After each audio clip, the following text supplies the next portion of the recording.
podcast Bastidores da Política traz hoje um personagem bem interessante, um assessor parlamentar que está aqui na Lespe há quase 20 anos. Falamos de Edson Gabriel Garcia, assessor parlamentar do deputado Carlos Gianazzi do PSOL. Tudo bem? Super obrigada por você estar aqui.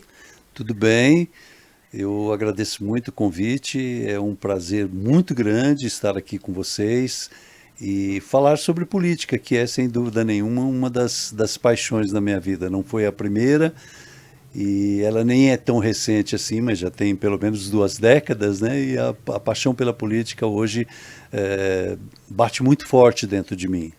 O seu envolvimento com política, e especificamente com o deputado Carlos Gianazzi, começou quando ele estava ainda como vereador na Câmara Municipal de São Paulo.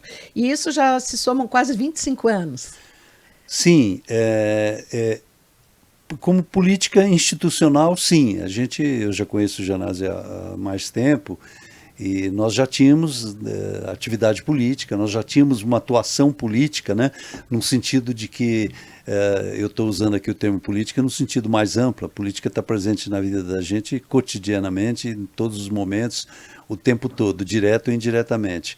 Mas a atividade política institucional dentro de uma instituição política, né, no caso a Câmara Municipal, eu comecei com o Gianazzi, mas eu já era filiado desde a fundação do PT em 82, 83, eu já era filiado e já participava de movimentos do PT na época. Então eu já tinha esse envolvimento com a política antes de me juntar ao Gianazzi nas nossas lidas na questão da educação, e depois, quando ele se candidatou, se elegeu, e eu fui junto com ele.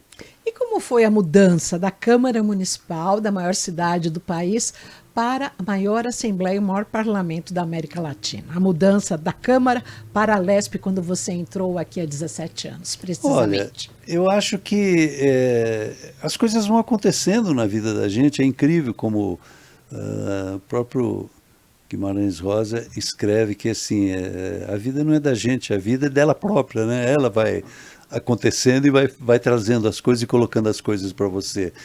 Eu acho que de início, acostumado, 5 anos e meio lá na Câmara Municipal, no centro da cidade, aquele burburinho lá, e vem para cá, e eu já morava aqui perto, né? Então nem foi uma coisa tão... Mas foi o prédio, a suntuosidade do prédio, né? A gente se perdia Palácio, no começo. 9 de julho. E essa coisa grande, escada, e sala que entra aqui e sai ali e tal. Foi uma mudança bastante interessante. No começo, puxando pela memória, assim, eu até imaginava que as demandas aqui, por estarmos tão longe dos tantos municípios do estado, que as demandas não aconteceriam tanto quanto na Câmara Municipal, pela presença do município cotidianamente na vida nossa, mas pelo contrário, né? Eu acho que e aí nós fomos descobrindo, criando caminhos, alternativas, montando mandato, uns ficaram, outros se foram, e aprendendo a lidar com isso e ver a grandeza da possibilidade da política que passa aqui pelo legislativo. Eu devo reforçar isso mais de uma vez, mas eu já quero marcar uma presença aqui. Eu tenho uma baita convicção da importância do legislativo. E abro um parênteses em seguida. É uma pena que o próprio legislativo não se dê esse valor, mas eu sou um defensor ferrenho da importância do legislativo. Qual a sua função na prática aqui, atuando na assessoria parlamentar do deputado Gianazzi? Eu acho que, como assessor dele, eu acho que eu tenho um pouco essa coisa assim de receber as demandas. O mandato nosso é um mandato muito focado na questão da educação, embora a gente procure ser um pouco mais cosmopolita, mas pela origem nossa, né, do próprio Gianazzi, eu, diretores de escola, outros professores no mandato, o mandato nosso é muito focado na questão, na temática da educação, né? Então eu tenho uma função que é de receber essas demandas, de entender o funcionamento, como as coisas andam, e passar isso para o Gianazzi, discutir com ele, falar, olha, a tendência é isso, está indo para cá, está indo para lá, precisamos atuar nesse sentido, tem que cobrar assim, tem que falar isso com os professores, você tem que ir para a tribuna e falar isso. Eu acho que essa é a minha função fundamental. Em outras épocas, em outros tempos, lá no começo, eu também escrevia projetos de lei, hoje não mais, fica para a nossa liderança, e eu recebo muitas pessoas, e hoje eu também cuido de uma coisa que é interessante, que são as emendas parlamentares, que estão aí na mídia por conta dessa questão do orçamento secreto, das emendas no plano federal e tal, que aqui não acontece assim. Emenda PIX. Emenda PIX, né? De emenda secreta para emenda PIX, vai saber qual é o próximo adjetivo ou o próximo substantivo para essas emendas. E eu cuido das emendas, antes não eram impositivas, agora são impositivas, e eu recebo também essas demandas. O que são emendas impositivas? Fala para o nosso público. Emendas impositivas são aquelas emendas que o governo é obrigado a pagar. É diferente das emendas de orçamento, que o deputado coloca lá, olha, eu quero que reforme tal escola, constrói um teatro não sei aonde, asfalte rua tal, faça o trevo e tal. São emendas que ele coloca no orçamento e o governador, ao sancionar a lei orçamentária, ele pode acatar ou não. Já a emenda impositiva, as emendas impositivas, que são sempre mais de uma, são emendas que nós indicamos e o governo é obrigado a pagar, desde que não haja impedimento técnico da prefeitura, das entidades conveniadas, o governo é obrigado a disponibilizar o recurso, tramita-se um procedimento e ele é obrigado a pagar. Então, daí o nome impositiva. Tá? Essa é E agora você cuida disso especificamente? Também. E aí, por essa razão, eu acabo conhecendo muita gente interessante, né? Eu tenho até hoje... E você é bom de prosa. Eu diria para você o seguinte, aqui eu sou levado a falar, mas eu sou mais um bom escutador do que um bom falador. Para um escritor, um assessor parlamentar, é fundamental isso. Mas eu fui fazendo, por conta disso, amizades assim com pessoas, e é interessante como na política você encontra pessoas bonitas, queridas, gostosas, sérias, né? Eu tenho uma amizade muito legal com o prefeito de Bofete, que é uma cidadezinha aqui na rota da Castelo Branco, está no terceiro mandato, é um cara que eu tenho uma profunda admiração pela posição de honestidade que ele toca o mandato dele, né? E a atual vice-prefeita dele, que é do nosso partido, Ana Lúcia, que é uma das pessoas mais incríveis na vida política que eu conheço. Então tem isso, e aí você conhece como é que funcionam os hospitais que vêm buscar emenda, o Hospital do Câncer, eu tenho um olhar muito atento para os hospitais do câncer, para dar emenda para eles, né? E essa coisa de emendas tem esse lado de fazer você conhecer pessoas bastante interessantes da política. E nessas emendas que vocês indicam e o governo aí então libera, tem algum valor máximo ou eles dão um valor e vocês estipulam para quantos? Como é que funciona? Como o bolo é dividido? É assim, até as emendas do ano passado, que estão tramitando esse ano, o valor total para cada deputado foi de 10.400.000 e não chegou a 500 mil, ou passou um pouquinho de 500 mil, de 10.500.000 no total. Desse total, a metade, obrigatoriamente, você tem que encaminhar para a saúde. Santa Casa, hospitais, Secretaria de Saúde, obrigatoriamente a metade é para a saúde. A outra metade é para aquilo que a gente chama de emendas gerais, é para cultura, para assistência, para Secretaria de Abastecimento, aí Secretaria de Segurança e tal. E não tem, tinha uma época que tinha um limite mínimo, que era 50 mil. Agora também 50 mil é tão pouco que nem precisa de estabelecer o limite. Mas não tem, pelo menos até hoje eu não vi uma imposição máxima. Então, se o deputado tem, dividindo aí 10 milhões e 500, aí dá 5 milhões e 700 e pouco, ele pode pegar esse valor e dar para uma prefeitura construir uma estrada vicinal, por exemplo. Não, acho que não tem Acho que não tem esse impedimento. Como a gente nunca faz isso, demandar tudo para uma... Então eu nunca fucei, mas acho que não tem esse limite. E vocês sempre esperam as demandas para então sentar e conversar para quem vocês vão destinar ou como que funciona? Eu acho que funciona mais assim, a gente recebe, né? Porque existe uma cultura estabelecida nas ONGs, nas prefeituras, que eles sabem que a partir de agora, setembro, outubro e novembro, os deputados estão recebendo os pedidos de emenda. Então já é uma coisa assim, eu recebo 3, 4 por dia, todos os dias. E aí, evidentemente, os pedidos que nós recebemos são muito superiores ao valor que receberemos. Então, claro, você tem que fazer uma triagem, tem que selecionar. E o mesmo projeto pode receber emenda de 2 gabinetes? Pode.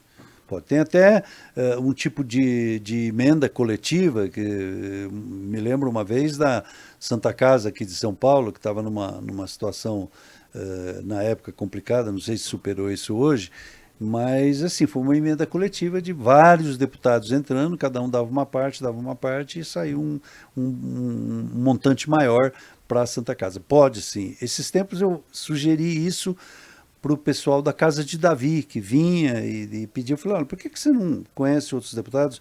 Pede, porque às vezes não dá para eu te dar 200. Uma doação coletiva. Mas eu te dou 50 mil, 50 do outro, você chega em 500, né? Então, às vezes, a gente tem que sugerir isso também para o pessoal. Agora, em relação a essa questão das emendas, você falou que, por lei, 50% tem que ir para a área da saúde, os outros 50% vocês que distribuem.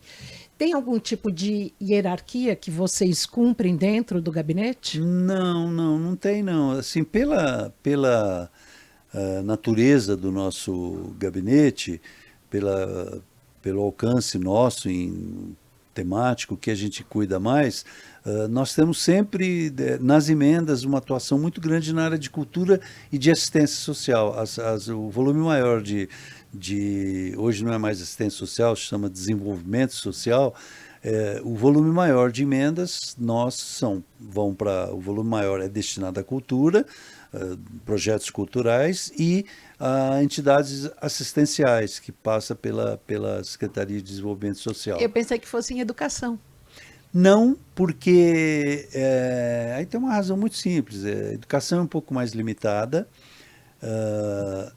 A máquina burocrática da Secretaria da Educação /FDE é complicadíssima, então você estabelece lá um valor para a prefeitura comprar mobiliário para uma sala que acabou de ser feita.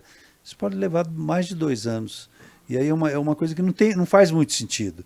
Se você acabou de construir, você precisa daquilo, não tem impedimento, tinha que sair no mês seguinte, 2 meses depois. E aí é tanta burocracia, e uma das alegações é que falta gente na FDE para analisar os projetos, demora mais. Então a gente acaba não encaminhando, encaminha-se mais emendas para a área da educação, para as emendas do orçamento, as livres, do que para as impositivas. E qual o calendário aqui dentro da LESP para o prosseguimento e apresentação dessas emendas agora no segundo semestre? Olha, a gente espera sair o projeto de lei do orçamento, e aí nós caminhamos, enquanto o projeto de lei vai sendo discutido, né? Os assessores, geralmente os assessores, vão trabalhando, fechando o cartel do que serão as emendas para o ano que vem. Aí, quando termina, quando a lei é aprovada aqui, nós temos um prazo aí por volta de 40 dias, mais ou menos, para apresentar as emendas. Então, é mais ou menos, geralmente a lei orçamentária é aprovada até um pouquinho antes do recesso, 15, 20 de dezembro, e nós temos aí uns 40 dias depois para... Até o carnaval. Mais ou menos, para incluir todas já com uma triagem bem feita, a gente checando documentação e tal, para não perder a emenda, né? Porque se você apresenta e depois ela é barrada porque aquela ONG está devedora, aquela ONG não prestou conta, a prefeitura está inadimplente, etc, etc e tal, você perde a emenda. Às vezes tem um rescaldo que dá para a gente... corrigir, alterar e tal, mas é um tempo pequeno também. De tal forma que até março, mais ou menos, isso está colocado, acertado, e aí começa o processo de tramitação dos processos de cada uma das emendas, que é um processo muito burocrático também. Pagamento é feito de uma vez? Como? O pagamento é feito de uma vez? Sim, o pagamento sim. Pagamento sim, mas pré? o processo ele é muito demorado, ele é muito. Para as prefeituras um pouco mais agilizado, com razão até. Mas para ONGs as coisas vão e voltam, nunca está claro, não fica direito como é que. Por que isso é assim, não é assado, pediu não sei o quê. É um processo, me parece que propositadamente lento. Até de repente até para o Estado ir compondo o seu orçamento ao longo do ano e ir liberando também, né? E quase que a emenda com a próxima emenda. Exatamente, né? Então, se você pegar, por exemplo, uma secretaria como a Secretaria da Cultura, que tem um orçamento miserável, digamos assim, no bolo orçamentário do Estado, a Secretaria da Cultura é irrisório o valor do orçamento, então, e é uma secretaria que recebe muita demanda, né, de todos os gabinetes. Eles não têm nem estrutura funcional deles e nem dinheiro no orçamento, que o orçamento também ele vai se formando ao longo conforme os impostos, as taxas, os repasses vão acontecendo, né? O orçamento vai se montando. Então a Secretaria da Cultura, dominó. Ela vai assim bem devagar, liberando aos poucos, porque não tem caixa para isso, né? E a gente até entende. Então é assim. Por isso que eu uso sempre uma expressão para o pessoal. Não de prefeituras e nem de hospitais de Santa Casa que são acostumados com isso, e que o dinheiro da saúde, esse sim, me parece, se eu não estou errado, é porque é um dinheiro que vem do federal, cai no governo do estado, então o dinheiro já está lá e já tem que, bateu, pagou, né? Então ele é bem ágil.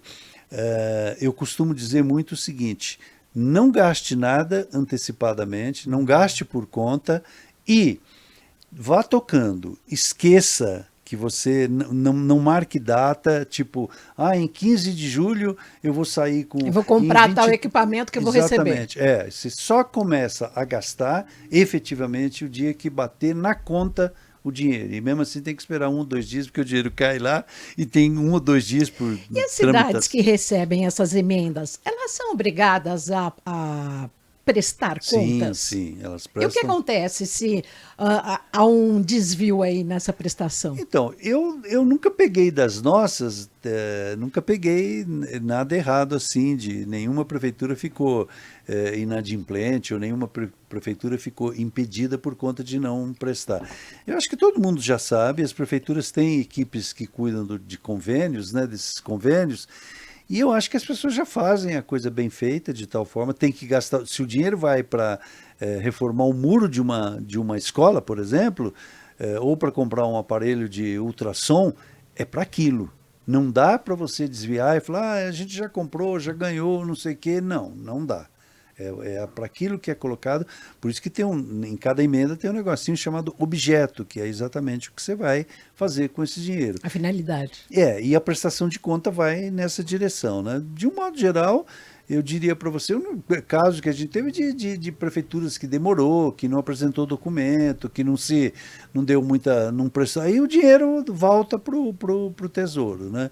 Mas de um modo geral, as prefeituras, os prefeitos, eles vêm muito à Assembleia, brincamos nós sempre com o pires na mão, pedindo emenda, ajuda e tal. Então, quando cai uma emenda, o cara tem mais que cuidar e fazer aquilo virar verdade de qualquer jeito, né? Com certeza. Agora vamos falar da sua expertise aqui na casa, 17 anos. Quais os momentos mais marcantes que você tem aqui na Alesp, na Assembleia Legislativa? Eu acho que, eu não sei se eu tenho momentos assim, eu tenho lembranças, algumas, eu tenho uma lembrança... Porque lá atrás você disse que você confeccionava os projetos de lei, atuava na confecção, hoje você cuida das emendas. Então, mas nada, eu acho que são coisas que vão acontecendo no cotidiano da vida parlamentar aqui, e eu acho que vão fazendo parte, as coisas vão acontecendo, mas eu me lembro, assim, em termos de lembranças pitorescas, né, no primeiro mandato do Gianazzi, quase não sobre isso, nós estamos falando de 2007, portanto, há 14, 13, não, 17. 17 anos Isso. atrás.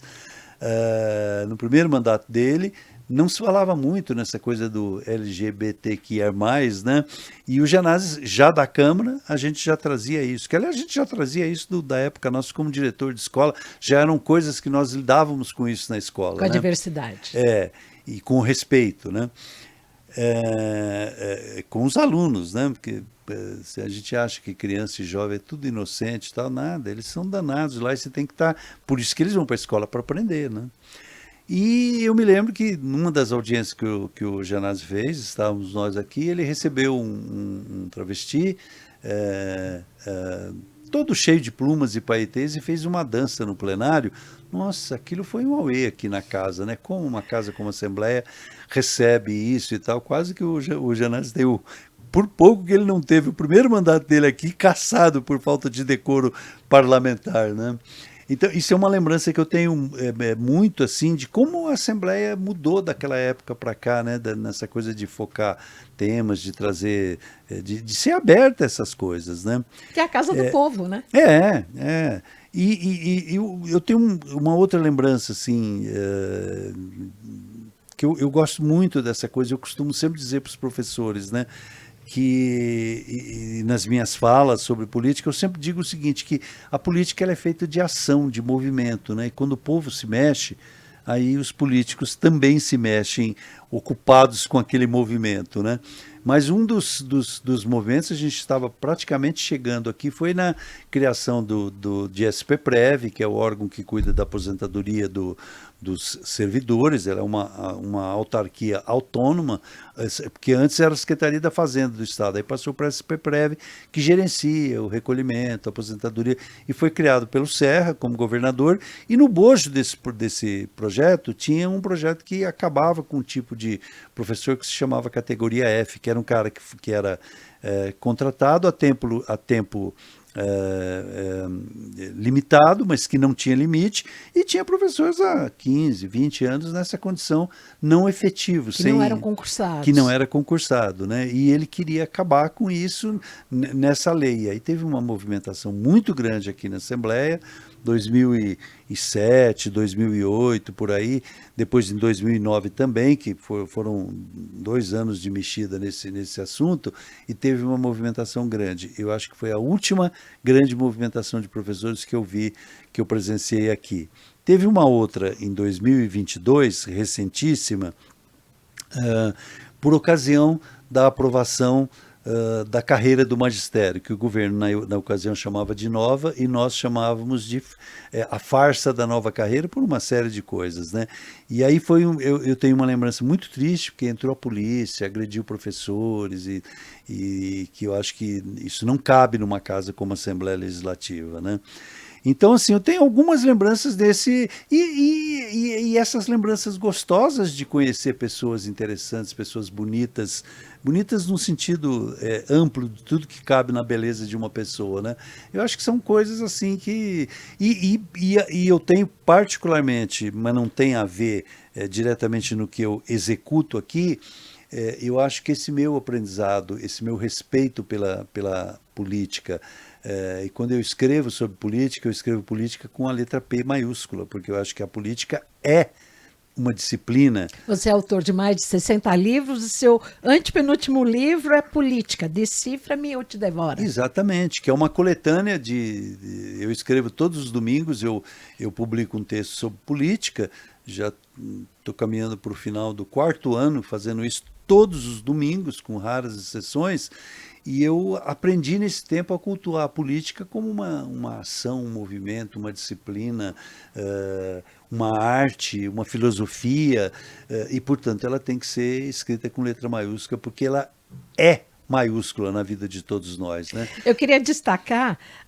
que você foi o criador do programa de incentivo à leitura de literatura nas escolas. Eu ajudei a criar inúmeros programas em várias prefeituras do estado de São Paulo, mas porque durante um período na minha vida, na época que eu estava no magistério, eu ainda não estava aqui, e aí eu fiz mestrado na ECA, passei por muitas dessas coisas, cruzando entendimentos de política com educação, com literatura, onde é que essas coisas se... E eu sempre fui um cara que, onde eu trabalhei, nas escolas onde eu trabalhei, eu deixei uma biblioteca montada, uma sala de leitura. Em 83, 84, quando o Mário Covas foi prefeito, aquele primeiro movimento de abertura, já quase redemocratização, né? O Mário Covas foi prefeito, eu tive a oportunidade de ir para a equipe, embora não sendo do partido dele, mas regimentou-se um punhado de pessoas que pensava de uma forma progressista, e eu fui para tocar uma coisa chamada Programa de Salas de Leitura na Rede Municipal de Ensino, que existe até hoje. Ele já existia quando eu cheguei, mas ele tinha uma outra inclinação, uma outra tendência, um outro feitio. De 83 para cá, eu criei com uma equipe o que se chama hoje ainda de Programa de Salas de Leitura das Escolas Municipais. É talvez não, é sem dúvida 41 nenhuma, anos. sem dúvida nenhuma o programa mais longevo de incentivo à leitura e o mais efetivo, e aquele que entra prefeito e sai prefeito não mexe, pelo contrário, ele continua, e as escolas da prefeitura todas, e teve a minha mão, a minha cabeça, o meu sentimento, a minha emoção lá nos anos 83 e 84. Né? Recentemente você também lançou 2 livros infanto-juvenis, Noivo para Rebeca e Quem Não Tem Mesada. Como cultuar e cultivar a literatura entre os pequenos, crianças e adolescentes? Então, Renata, eu acho que... No momento de telas. E no momento de telas, e ontem eu ainda conversava com uma amiga minha, e ela é visitante de todas as bienais ao longo dessas últimas, sei lá quantas, e ela dizia como a Bienal desse ano, ela deu uma enxugada, eu não fui ainda, então, portanto, eu estou falando por ter ouvido dizer. Como a Bienal deu uma enxugada, algumas editoras não estão lá, e como o movimento também está menor, né? Eu acho que isso é um pouco consequência do enxugamento do mercado de livro, é um pouco essa questão que se lê. O Brasil nunca foi um país leitor, né? A gente que trabalhou em escolas, o professor não é um leitor, de um modo geral. Agora, a experiência que eu tive nesses programas de incentivo à leitura foram experiências felizes e que me dão certeza num axioma assim, olha, é possível Plantar. A criança e o jovem gostar de ler, sim. Tem o caminho, você tem que ter livros, tem que oferecer, tem que ter um cara que fundamental que a gente chama de mediador de leitura, o cara que pega, discute, senta, mostra caminho, abre o livro, introduz o leitor no livro, depois volta e conversa. E você tem que ter espaço. Não dá para imaginar bibliotecas e salas de leitura como um punhadinho de caixote na sala do diretor ou debaixo de uma escada e tal. Não, a sala de leitura tem que ser um ambiente atrativo, gostoso, atrativo, interessante, que você chega lá, você não vai buscar tela de computador, você não vai buscar sorvete, nem o Walkman, né? Você vai buscar um livro e entrar no livro. Há espaço para leitura, sem dúvida nenhuma. E a gente continua vendo aí pessoas desenvolvendo projetos. Eu não venho desenvolvendo mais há um tempinho, né? Eu tenho me dedicado mais à minha atividade na política, e escrever e ler bastante, que é uma das coisas que eu mais gosto de fazer, mas a gente ouve, eu acompanho bem, que é possível sim, e a leitura ainda é uma coisa bastante presente na vida da gente, eu não tenho absolutamente nenhuma dúvida a respeito disso. E você lê e-book, Kindle? Muito pouco, muito. Eu leio muito tela de computador aqui no trabalho, né? Em casa você quer folhear. Eu quero o livro, eu quero folhear, eu quero pegar o livro, eu quero pegar a caneta e rabiscar, fazer um risco que vai dessa palavra aqui até na outra lá em cima. Eu quero cheirar o livro, quero trazer ele comigo, eu quero deixar ele do lado da minha escrivaninha, na cabeceira e tal. Eu sou um cara... questão de geração, não sei, eu acho que o livro ainda vai ter espaço como objeto físico. É como o fósforo, tudo já foi inventado, mas a caixinha de fósforo você ainda encontra no supermercado para comprar e ainda tem gente que usa, né? Então acho que é mais ou menos isso. Chegando ao final agora do nosso podcast Bastidores da Política, o que significa o Parque Ibirapuera para você na sua vida? Porque olha, eu lendo todos os seus dados bibliográficos, eu sei que tem uma importância muito grande. Mas conta para os nossos internautas, ouvintes e espectadores. O Parque Ibirapuera, ele é, nossa, uma coisa... Até hoje, porque morando aqui perto da Assembleia, quando eu venho, esses dias não por causa do clima, mas eu venho a pé, 4 quilômetros, eu venho, metade dessa quilometragem eu passo por dentro do Parque Ibirapuera, né? É um privilegiado. Um privilegiado, uma maravilha, uma delícia, uma beleza toda, né? Mas, como eu sempre morei aqui nas imediações, numa época em que não tinha tanto prédio, tive o privilégio de morar num sobrado, os meus filhos, eu tenho 3 filhos, que hoje minha filha mais velha tem 49 anos, quase 50, mas eu vinha demais aqui com eles no Ibirapuera, chegava, eu tinha uma cadeira gostosa de leitura, vinha com sacola, com frutas, com suco, com não sei o quê. Piquenique, bola, bicicleta. Total. Bola, bicicleta, e às vezes com 2 colegas deles, né? Enquanto eles se divertiam, brincavam, eu ficava ou lendo ou escrevendo. Um dos meus livros, talvez o mais conhecido e mais famoso, que é o chamado Diário de Biloca, traduzido pela editora Fundo de Cultura para México e países de língua espanhola, sucesso lá há 32 anos também, eu escrevi esse livro todinho no Parque Ibirapuera. Manuscrito. Manuscrito, com caderno, em cadernos, com caneta Bic preta. Eu sempre tive... Caderno universitário ou pequeno? Pequeno. O Diário de Biloca, pequeno. Eu tenho ele até hoje, e depois, quando ele ficou pronto a primeira versão, a editora me chamou e falou, tá faltando alguma coisa, não sei o que. Aí eu criei uma amiga imaginária para a personagem do livro, que você só vai ficar sabendo que ela é imaginária depois no final do livro, né? Para quem lê. E aí, como é que eu fiz, né? Não é como no computador que você abre o espaço e entra e escreve. Eu escrevia essa relação dela com a amiga imaginária e colava e dobrava para dentro. Dobradura, né? Ia fazendo. Isso, Então, esse outro livro meu, 13 Contos, eu também escrevi dessa forma, né? Então, o Ibirapuera sempre foi um local de um pequeno paraíso na minha vida, né? E eu adoro, das poucas viagens que eu fiz para fora do Brasil, não tão poucas assim, mas não tão muitas, eu me encantei com o Central Park em Nova York, né? Que eu acho que é uma das coisas... Nossa, maravilhoso, uma das coisas mais lindas.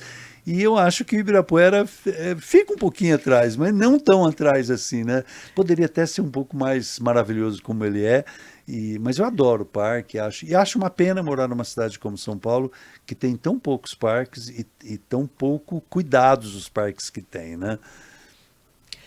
No podcast Bastidores da Política, hoje tivemos o prazer de conversar com o assessor parlamentar do deputado Carlos Gianazzi, o Edson Gabriel Garcia.